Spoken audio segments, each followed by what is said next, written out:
Dr. Joe.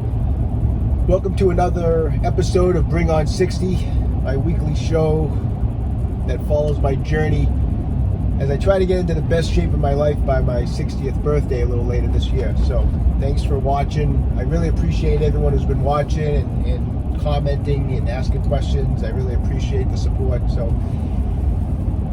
what's up this week? How's everyone doing? Hope everyone had a great week of training, working out, just life in general, right? I had a good week of training. I've been feeling great, strength-wise. Been trying a couple new things. It's funny, my new thing this week is I'll do a video on this at some point in the near future, but I'm making my own protein powder.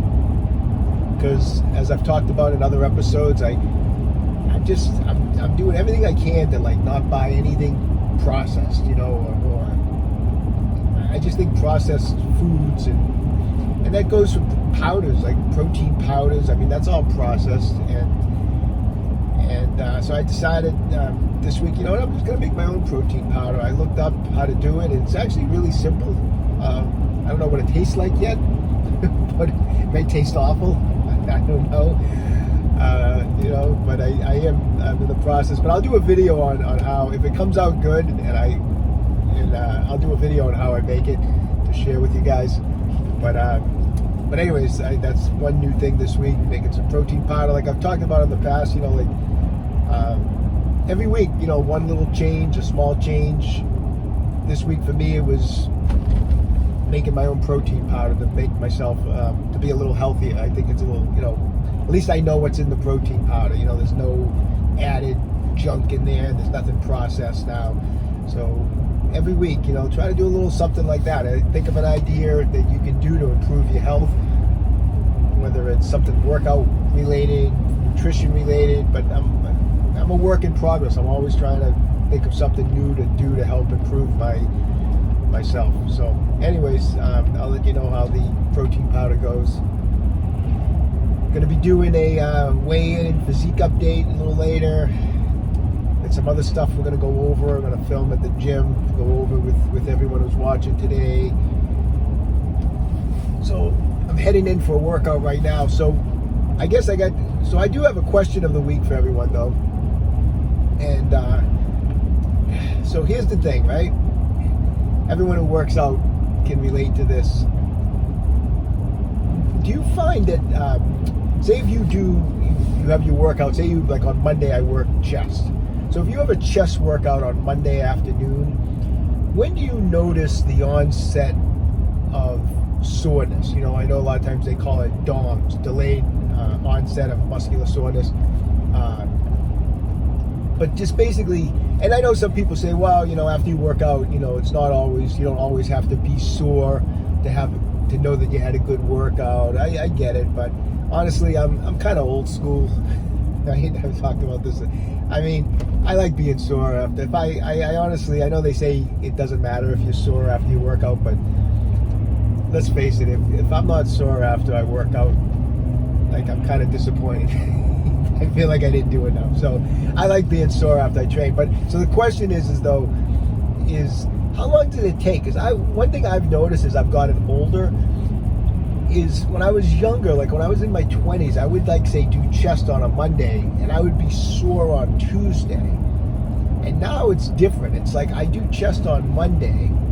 I feel a little tight in the chest area on Tuesday, maybe a little stiff as I'm stretching out, and then the soreness actually sets in for me now on Wednesday. So it's kind of weird. I feel like there's more of a delay in the soreness. So what my question is, I'd be curious to write in and let me know how old you are and how long is it before you feel the soreness after you train. So does it take 24 hours? Do you feel soreness after 36 hours, 48 hours, after 3 days? I don't know. I'm just curious. And have you noticed that your soreness is delayed like me as you've gotten older? I'm just curious. I think it's interesting because, like I said, when I was younger, I was always sore the next day. And now it's 2 days. So anyways, I'd be curious, just a question of the week. How long does How long does it take before you feel soreness following a workout? What else? Here's another thing I was thinking about this week too. It's kind of interesting, So all week long, as I'm in my office seeing patients, and I'm trying to help people recover from various injuries. I mean, I treat all sorts of, being like a soft tissue person, I treat all sorts of injuries, whether it's back related, neck related, but I also work on people's shoulders, knees, calves, Achilles, feet, everything, so and I find it very interesting. So I mean, everyone wants to get better when they come in. They have an injury, they want to get better, but I find it so interesting, and see if you can relate to any of this, but how people they'll have this injury that they've had for, say, 6 months or something, some type of soft tissue injury or some type of back injury that they maybe have had for a couple of years or 5 years or whatever.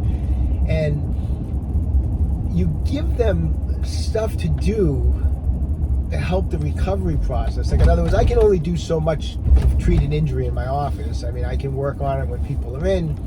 Maybe if you have a problem, I might see you a couple times a week for a little bit and try to help solve your problem. But then I try to give my patients a lot of stuff to do at home to help get better. Stretches, exercises, soft tissue work. I send people videos, on what to do at home, so that they don't need me, right? So that they can get better on their own. And I just find it so interesting how little people want to do on their own to help themselves, and how quickly people give up on a problem. Like,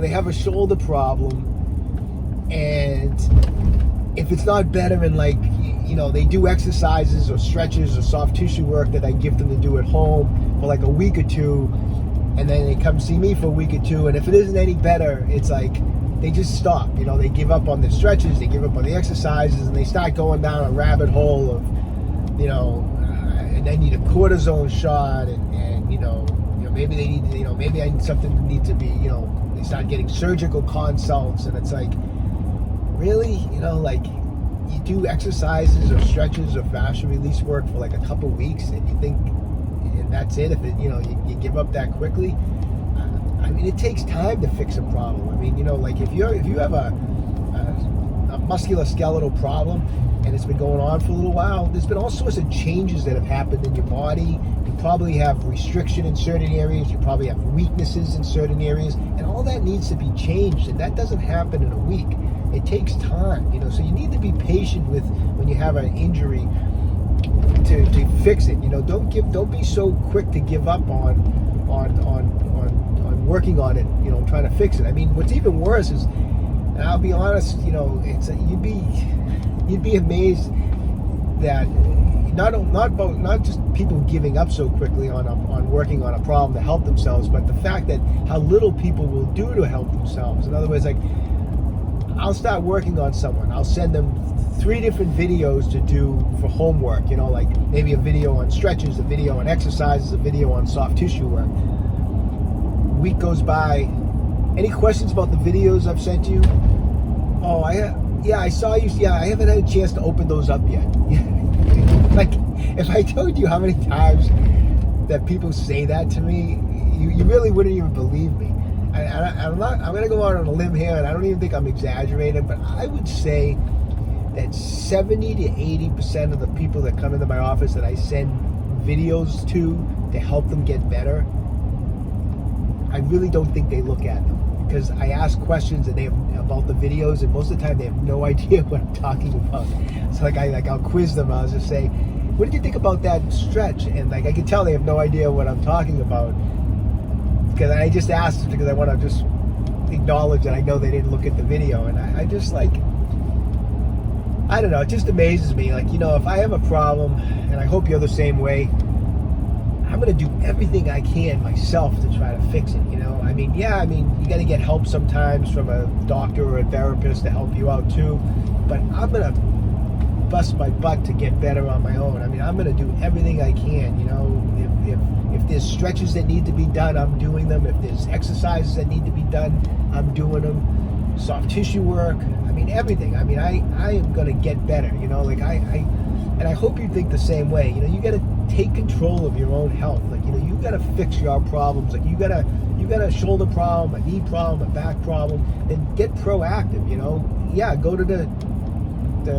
physical therapist, the chiropractor, go to who you need to see to get some help.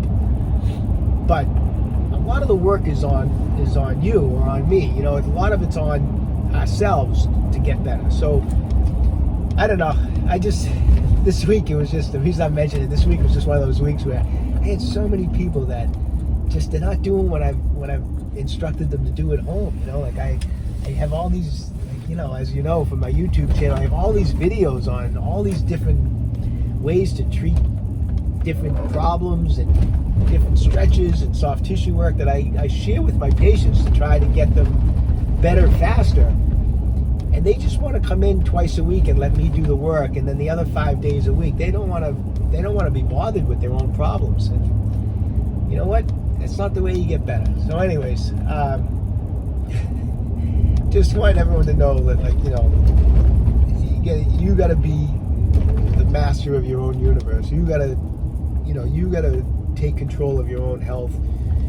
Get the help when you need it, but rely on yourself. So anyways, going into the gym, gonna do a little working out. Hope you guys enjoy this week's episode, and so stay tuned. There's some more video clips coming for this episode. All right, so take care. Okay, so today I have kind of a 2-for-1 special for everybody. I have an injury prevention tip and an exercise tip all rolled into one. The reason being is I was working this particular exercise and I had a potential injury that I could tell was a possibility of happening. So I took care of that first, and then I moved on to the exercise so that I could perform it safely. So what am I talking about? Well, sometimes when some certain exercises where you have to bend over. So today we're talking about a one-arm dumbbell row, which is an awesome exercise. If you're not using some one-arm movements during your back training, you really should start making sure you do. And a one-arm dumbbell row is a great exercise to do. Now, when you're doing a one-arm dumbbell row, say if I'm rowing with my right hand, my right leg is down, and my left leg, I usually have it bent up on a bench.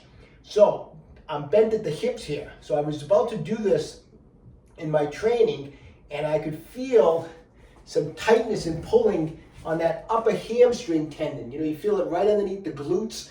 All 3 hamstring muscles attach into what's known as the ischial tuberosity, the bottom of the pelvis. There's a tendon in here. And a lot of times that can get irritated, that tendon. People's first reaction to this type of a problem is what? They decide to start stretching it. I want to stretch it out because it feels tight and it's sore.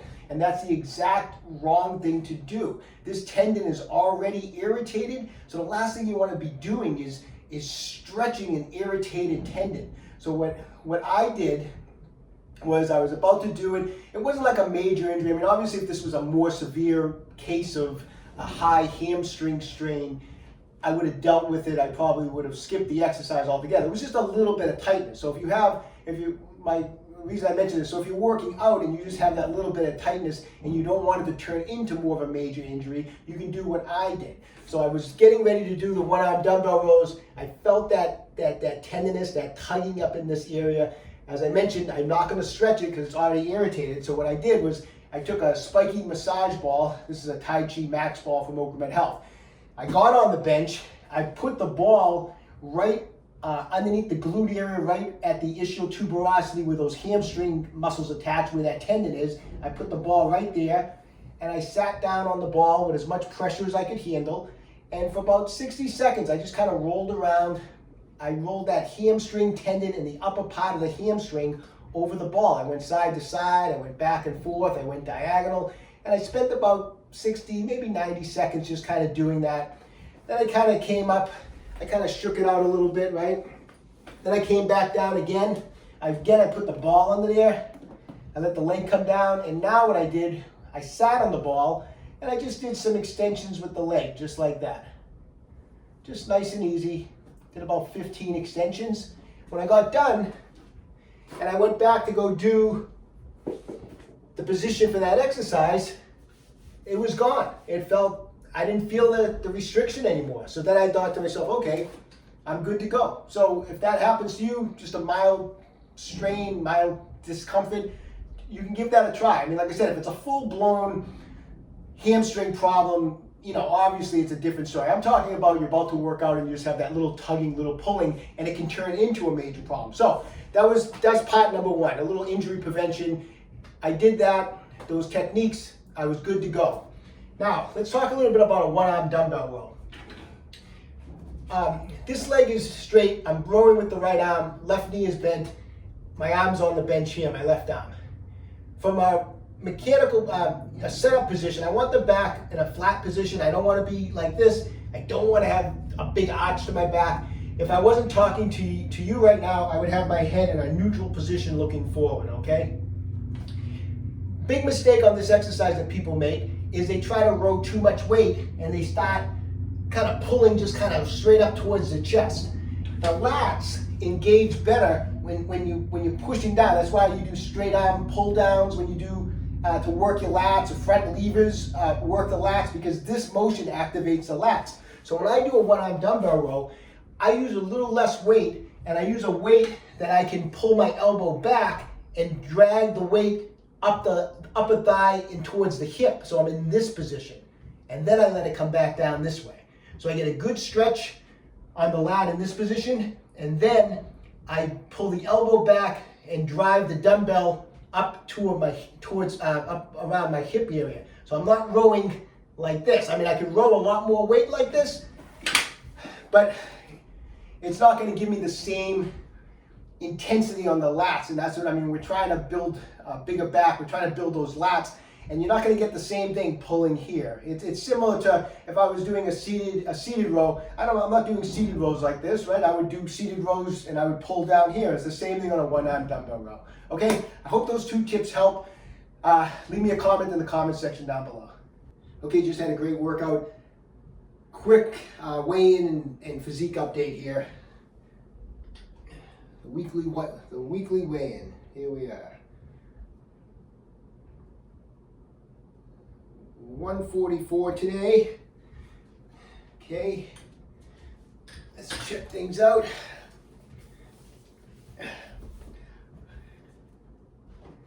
All right. Been trying to really concentrate on bringing up some weak body parts, and I'm trying to bring up everything. Actually, I think everything's a weak body part. But anyways, let's see how things are looking. I feel like the legs have been leaning out pretty good, and I've been working the legs pretty hard. I feel like they're doing well.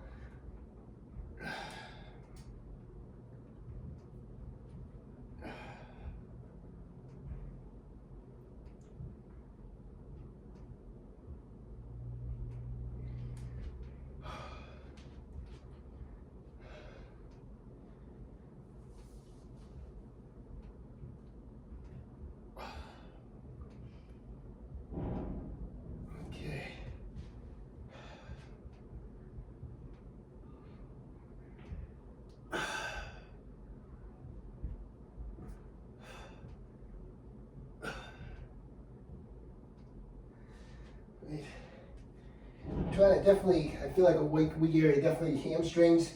And trying to bring up those hamstrings a little bit.